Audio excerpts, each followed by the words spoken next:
El tema para hoy continúa lo que vimos ayer de la primera de Pedro capítulo 1, versículos 13 en adelante. Tiene una temática especial, ya les vamos a decir cuál es. Es una temática que tiene dividido al cuerpo de Cristo. En estos tiempos actuales, las iglesias que se parecen un poco a la Odisea, la iglesia del capítulo 3 de Apocalipsis, la última, no predican el tema de la santidad, que es el que vamos a ver hoy. El título completo es Entendiendo la Santidad. No la predican porque cuando hablamos de santidad, inmediatamente la iglesia adquiere como un tono demasiado serio, un poco impositivo, un poco acusador y, ¿por qué no? Hay que decirlo, un poco aburridor. Entonces aquellos que están buscando la parte ligera, light, del cristianismo, que es que Cristo me bendiga, Cristo me dé lo que necesito, Cristo calme mi conciencia, pues cuando les hablan de santidad viene un recorderis al compromiso que hay que tener con Él y un recorderis al pagar el precio de vivir con Cristo. Pero es que es un tema que está a lo largo de la Escritura, lo tocan todos los apóstoles que escribieron las epístolas, lo toca el Señor Jesucristo. En el Antiguo Testamento existe la exhortación fuerte de parte de profetas mayores y menores con respecto a la santidad. La santidad no es un proceso, como veíamos ayer, independiente de la salvación. La santidad es la continuación sine qua non, o sea, automática, natural, del proceso de salvación. El cristiano que empieza a crecer y a madurar empieza a ser santificado. Ya vamos a ver los sentidos de la palabra santidad para que nos despojemos de un gol que nos metió Satanás olímpicamente por cuenta de la religión, haciendo creer que la santidad es algo solamente para personas muy especiales, con olor fragante y a incienso, y al que le pongan velitas a los pies. De resto, el común de la población cristiana no podría ser santo, ese es el gol. Pero resulta que la palabra dice otra cosa. La santidad no es con la fuerza del hombre, la santidad la produce el Espíritu Santo en aquel Hijo de Dios que lo permite así, está totalmente conforme y de acuerdo. Entonces, empecemos con la palabra. Primera de Pedro, capítulo 1, versículo 13. Cada versículo tiene sus puntos claves, así que atención desde el primer momento. Por tanto, o sea, según el tema que vimos ayer, preparen su entendimiento para la acción, dice la Nueva Biblia Latinoamericana. Ciñan sus lomos, dice la Reina Valera. Es una figura muy bonita, pero poco entendida. Entonces, aquí queda completamente aclarado. Ceñir los lomos es lo que hacían los guerreros cuando los trabajadores y los esclavos cuando iban a hacer un esfuerzo mayúsculo. Entonces, el creyente lo que hace es preparar su entendimiento para la acción, lo cual nos lleva a un punto. Primero, preparar. Es una acción. Es algo donde tú dices, en este preciso momento, amén, Señor, entendí un poco de cosas ayer con respecto a las promesas que nos tienes reservadas, la herencia tan maravillosa. Entonces, yo voy a trabajar junto contigo, Señor, en ese buscar la herencia, en mantenerme en el camino de la herencia mejor. Por tanto, me preparo para ti. Abro mi corazón para tu obra. Me estoy preparando en mi entendimiento. La santidad es algo para entendidos, para sabios. Aunque es por gracia, aquel que sabe qué es la santidad es el que permite que el Espíritu obre en nuestra naturaleza, esa transformación que nos lleva de criaturas recién nacidas a criaturas maduras. La acción es a través de la palabra y a través de la obediencia. Continúa el versículo 13, sean sobrios en espíritu, o sea, solamente busquen lo que es para crecimiento. No desperdicien su tiempo, no desperdicien energías, no desperdicien atención. Entonces me dedico 24/7 a leer la Biblia y a orar con Dios. No, tampoco. Yo he sido claro con respecto a los tiempos de esparcimiento. El Señor estableció el descanso, el día séptimo, y el descanso está reglamentado por Dios, porque es necesario que el espíritu, el alma y el cuerpo descansen para Dios. O sea, el descanso es bueno. Pero la sobriedad se refiere a que cuando es a descansar, se descansa, y cuando es a trabajar, se trabaja. No se mezclan las cosas. Y cuando es para trabajar, se trabaja en lo que es importante. En estos tiempos finales hay muchas cosas que ya no son importantes. Por ejemplo, si yo tengo apenas 10 años de empleado en una empresa, pues lo último que tengo que preocuparme hoy es si voy a sacar una pensión o no, porque van a transcurrir 10 o 15 años más para que yo esté listo para una pensión, y como están las cosas, el Señor no va a demorar todo eso. Entonces es algo por lo que no debo preocuparme. ¿Por qué sí debo preocuparme? Por mi crecimiento espiritual. Cuando tengo un tiempo libre, aparte de mi trabajo, que es tan exigente, aparte de mi familia, a la cual le debo atención, me enfoco en crecer en el espíritu. Eso es ser sobrio en el espíritu. El cristiano es un varón, es una mujer estudioso, juicioso, disciplinado. Continúa. Pongan su esperanza completamente en la gracia que se les traerá en la revelación, o sea, la manifestación de Jesucristo. Lo mismo que nos decía ayer la palabra de los primeros 12 versículos. Hay una esperanza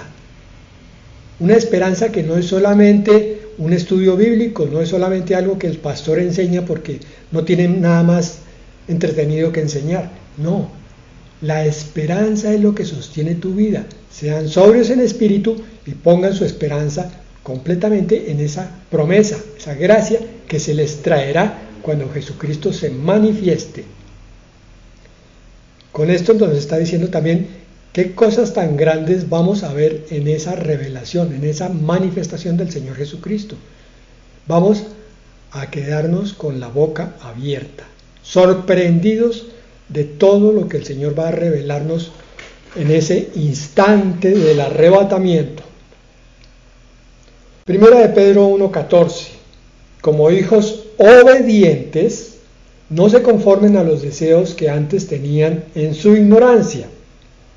Una y mil veces la palabra hace énfasis en esa virtud que tanto ama Dios, la obediencia. La misma virtud que tanto aman los padres sobre los hijos. La misma virtud que aman los patronos sobre los empleados.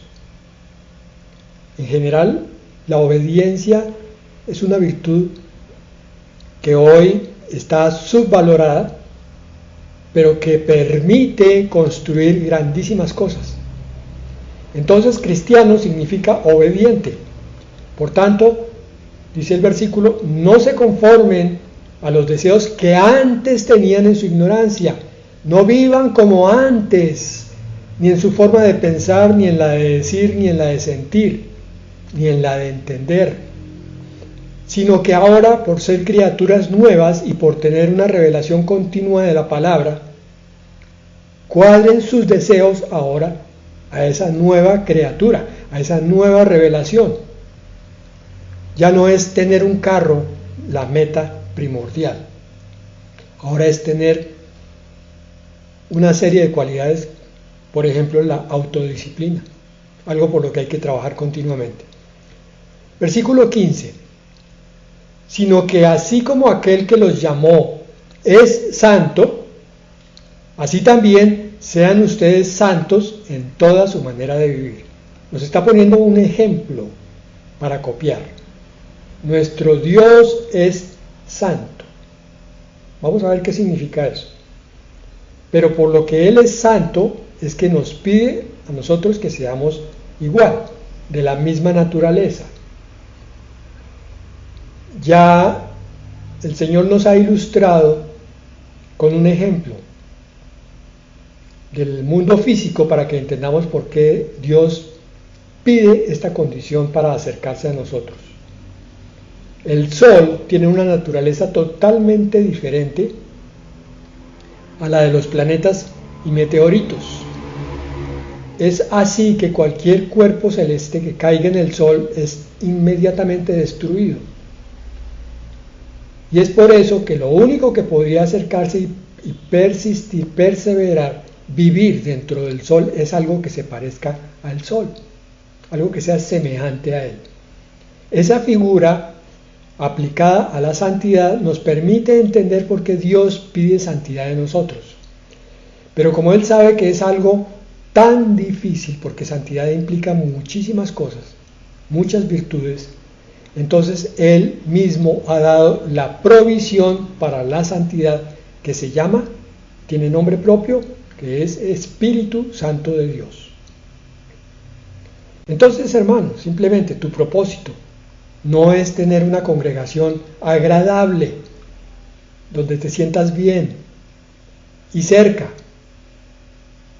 porque cuando vemos a los recién convertidos parece que ese es el primer propósito. Ay, ¿dónde me congrego? Pero tiene que ser una iglesia donde yo me sienta bien.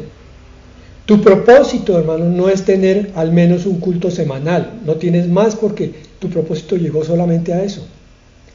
Tu propósito, según esta palabra que estamos viendo, es vivir apartado de las cosas que contaminan. Ese es el primer sentido de la santidad. La palabra santidad en griego y en hebreo significan lo mismo. Dos cosas. Apartado para Dios. Apartado de las cosas que contaminan. Las cosas que te vuelven más materialista, más humanista, más mental, más emocionalista. Por eso la televisión, por eso el internet, por eso la mayoría de los libros, por eso las charlas insulsas, por eso las películas en cine.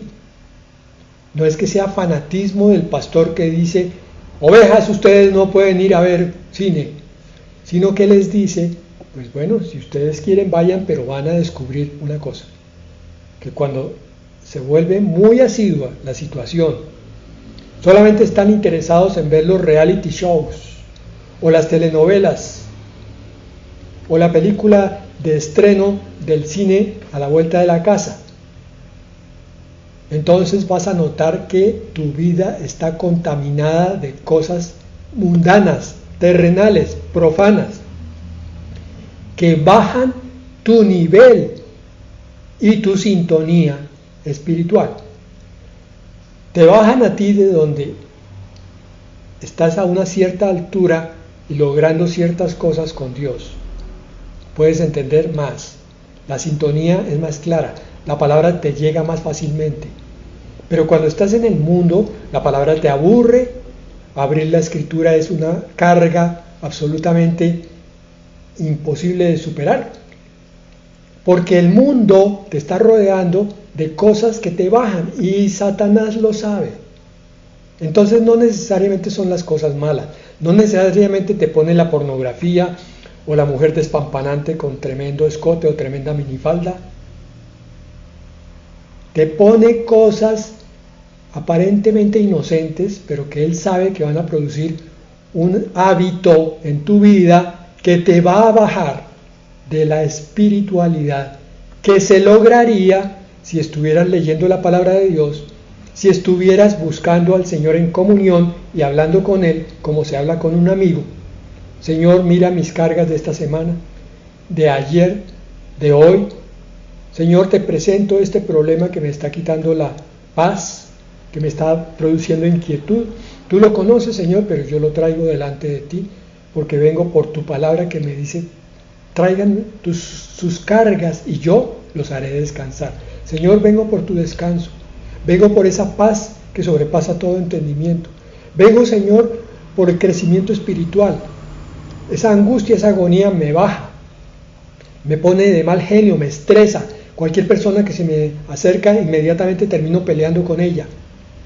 Pero sé, Señor, que cuando estoy en el Espíritu, tengo mucha más paciencia, mucho más entendimiento, soy más manso, Señor.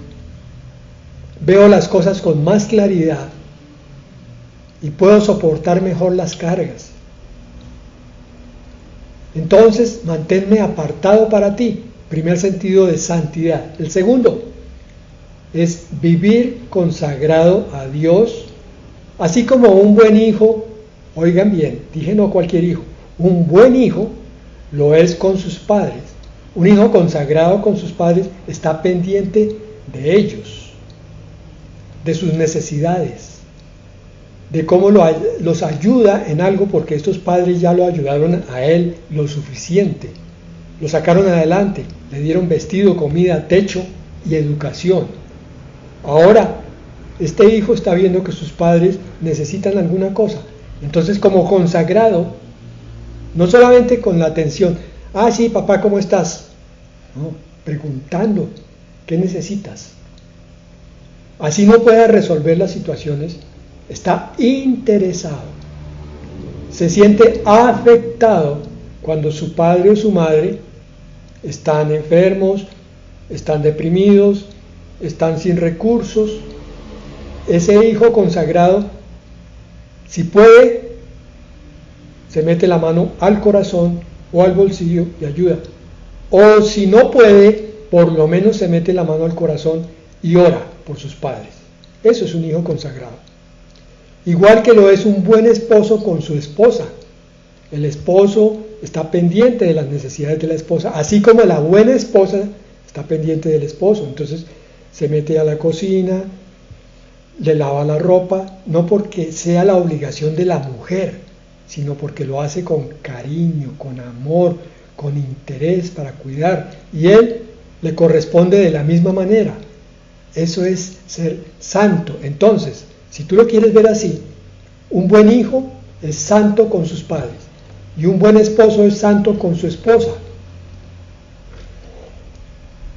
Porque los padres, aunque se haya desprendido en el cordón umbilical, ese hijo, porque ya está casado, no los abandona, siempre vela por ellos, porque ellos siguen siendo de alguna manera el sol de su vida. Ahora tiene dos soles, una es su pareja y otra son sus padres. El esposo tiene el sol de su vida, que es su esposa. Y el creyente consagrado, el creyente apartado, busca el sol de su vida, que es su Dios. ¿Qué significa el sol de su vida? Aquello sobre lo cual él gira, porque lo atrae, porque le da vida, porque le da calor, porque le da luz. Eso es lo que hace Dios con nosotros. Entonces no tiene ningún sentido que digamos que estamos buscando a Dios, pero estamos completamente desentendidos de ese Dios. No lo buscamos, no nos encontramos con Él, no lo conocemos, no lo estudiamos. La santidad tiene muchos aspectos, hermano. No es vivir levitando 60 centímetros sobre el suelo y que los demás miren y dicen, uy, tremendo ese hombre, qué santo por Dios. No, eso no interesa. De hecho, entre más santo más te van a criticar, porque los demás se van a sentir amenazados por la figura de santidad de aquel que se consagró. Entonces pregúntate más bien, tú como creyente, como hijo de Dios, ¿quieres vivir real, sinceramente, apartado de las cosas que te contaminan para poder crecer espiritualmente? ¿Sí es cierto que te podrías dar el sí a ti mismo? Tú como creyente te sientes capacitado y esforzado para vivir consagrado a Dios. No estoy diciendo metido en la iglesia 24 horas al día. Estoy diciendo metido con Dios 24 horas al día. Es decir, pero dijo lo mismo. No, ya te lo he dicho. Cuando vas en el transporte público estás hablando con Dios. Cuando alguien te contesta feo en ese mismo transporte o en la calle, tú estás hablando con Dios y le dices, Padre, perdónalo porque no sabe lo que hace. Bendícelo, dale la salvación a él. Si te diste un golpe con el martillo, Señor, gracias por este golpe porque esto no se parece en nada a la cruz de Cristo. Él es el sol de tu vida. Esa es la santidad. Esa es la verdadera relación con Dios. Por eso dice en el versículo 16, está escrito, sean santos porque yo soy santo. ¿Cómo es la santidad de Dios? Tendríamos que trabajar seguidos durante tal vez 15 días o 3 semanas lo que son los atributos de Dios. Pero básicamente lo que tenemos que entender es que en Dios no hay nada que no sea santo. Es decir, absolutamente nada profano, nada mundano, nada que lo baje espiritualmente, porque Él no puede hacer eso porque dejaría de ser Dios inmediatamente. Y Él no vive consagrado a sí mismo, sino que extraordinariamente vive consagrado a aquellos a quienes Él ama, o sea, a ti. Su vida está consagrada a llevarte a buen término en la obra que Él empezó, a llevarte al cumplimiento de las promesas que veíamos ayer. Esa es la santidad de Dios. Es la luz y es el calor del sol en Dios. Es la gloria de Dios a la cual Él quiere llevarnos, pero transformados. Es lo que deberíamos estar haciendo en las iglesias donde nos congreguemos, o en los grupos, o en las lecturas que hagamos. Todo tiene ese propósito. Cualquier sermón, cualquier lectura, cualquier devocional, deberían ser recibidos así. Señor, ¿qué me estás diciendo con esto que me envías hoy? ¿Cómo debo crecer yo en esto hoy? Amén, Señor. Hoy me estás hablando de humildad, hoy me estás hablando de obediencia, hoy me estás hablando de autodisciplina. Amén, Señor. Bueno, ayúdame con tu espíritu. Porque hay una serie de razones muy importantes. Versículo 17. ¿Cuáles razones? Aquí dice una. Si invocan como Padre a aquel que imparcialmente juzga según la obra de cada uno, condúzcanse con temor, o sea, con reverencia, durante el tiempo de su peregrinación. Dije que había palabras muy importantes en cada versículo. Si invocan como Padre, yo creo que esto, por lo menos, si hacemos una encuesta, el 70% de la población mundial invoca a Dios. En el momento en que va a tener un accidente, una cirugía, una pérdida de un familiar, una pérdida económica.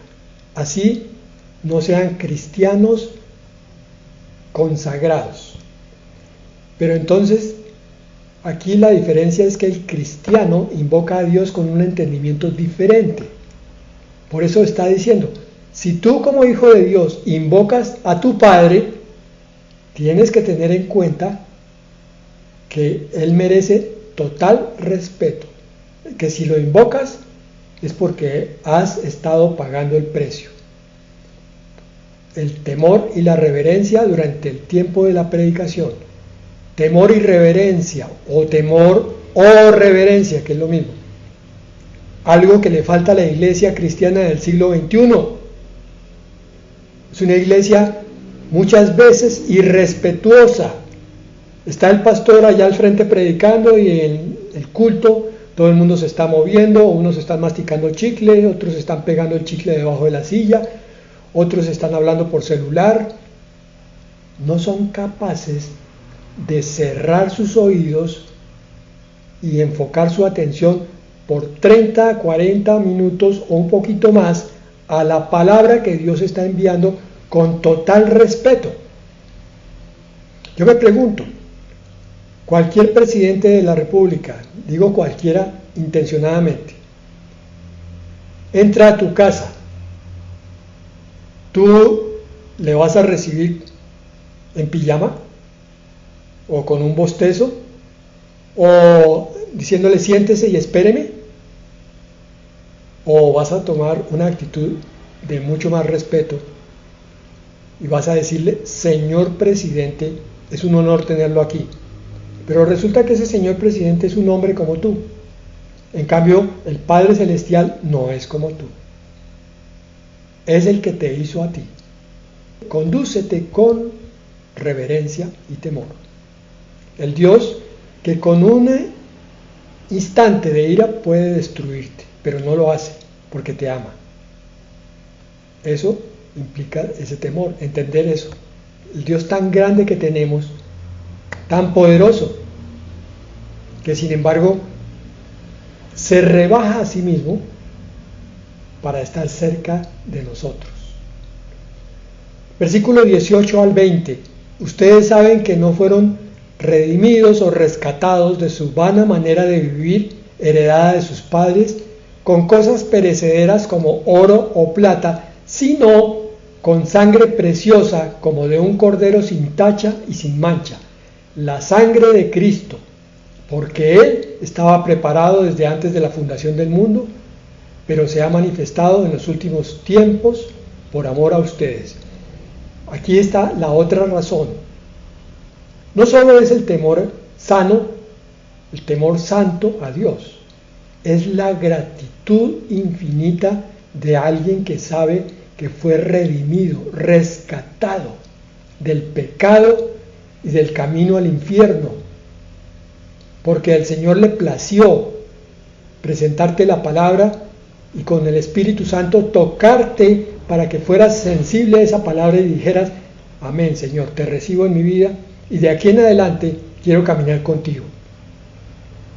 Por esa redención, y no cualquier redención, redención es rescate con precio, sino que lo aclara en el versículo 19, que fue un sacrificio muy doloroso, terriblemente hermoso y hermosamente terrible, porque fue la muerte ni más ni menos que del Hijo de Dios por ti.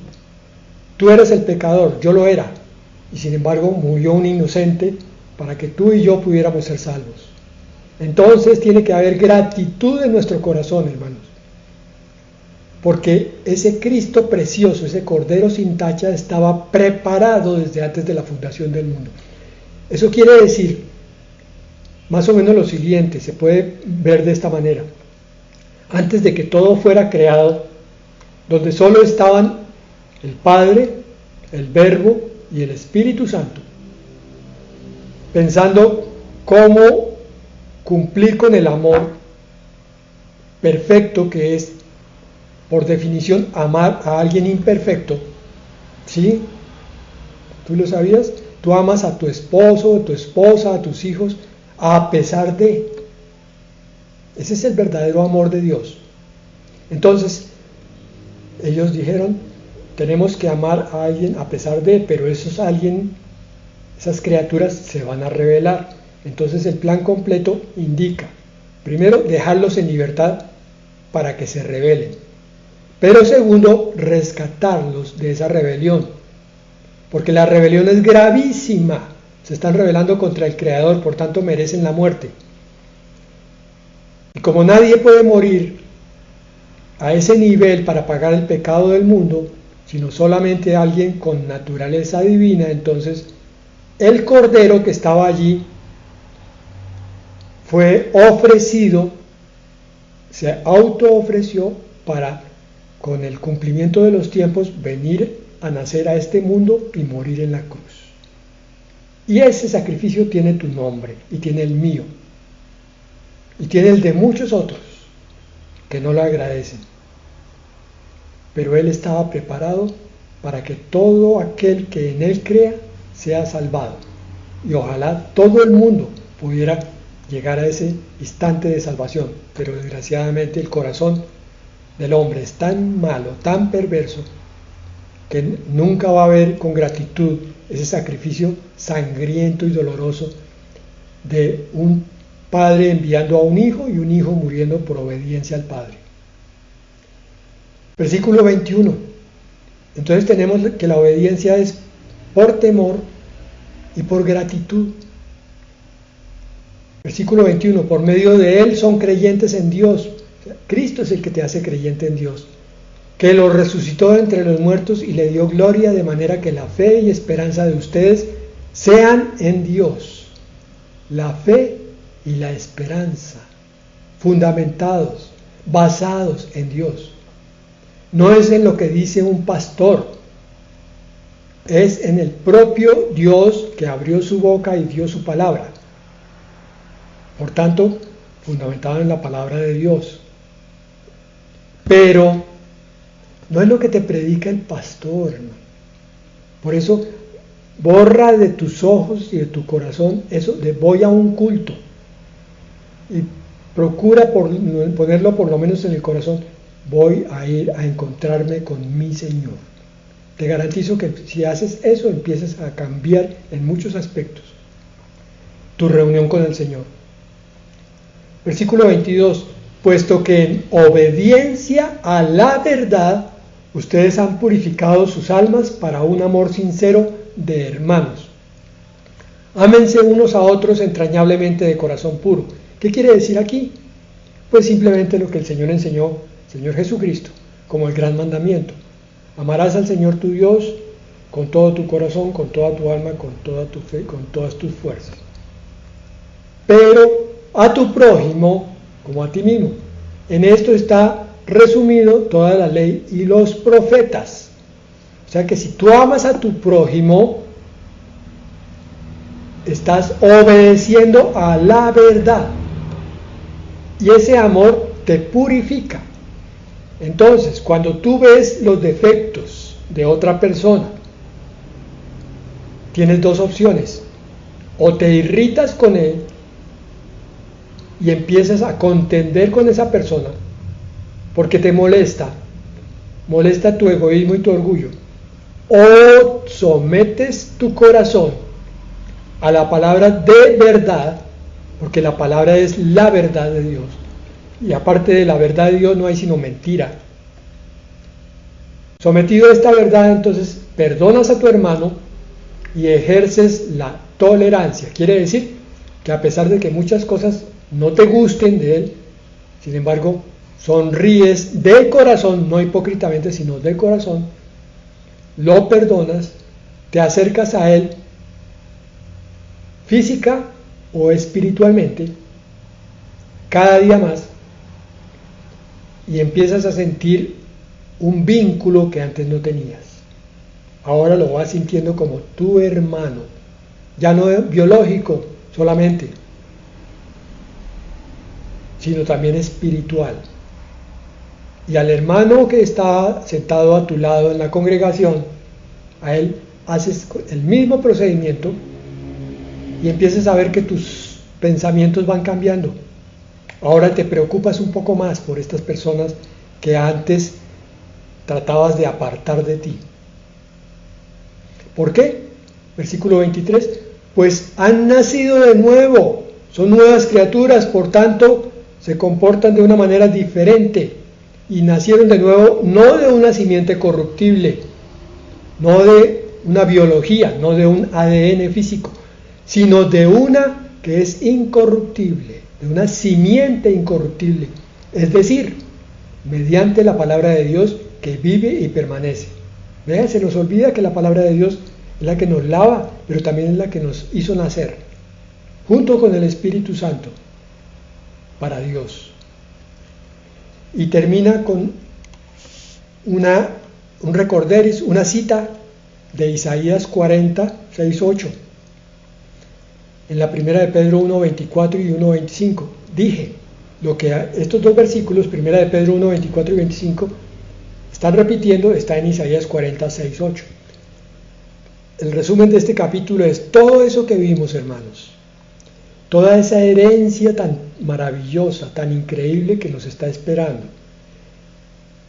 Todo ese camino de santidad que debemos transitar para llegar a esa herencia es porque hay una visión que debemos entender. ¿Cuál? Dice, porque toda carne es como la hierba y toda su gloria como la flor de la hierba. Sécase la hierba, cáese la flor. O sea, el cuerpo muere en cualquier momento. Cuando tú tienes 30 años parece que vas a vivir eternamente. Pero cuando ya tienes 60, 70, sabes que no te quedan sino poquísimos años de vida y que tu vida transcurrió muy rápido. Toda carne es como la hierba. Y los triunfos, las victorias que obtuviste en esa cortísima vida son como la flor de la hierba, que es todavía más perecedera, más rápida que cae. Si la matica se demora un poco más, la flor sí que cae rápido. Sécase la hierba, cae la flor, pero la palabra del Señor permanece para siempre. La palabra del Señor es eterna porque es de Dios mismo. Esta es la palabra que a ustedes les fue predicada.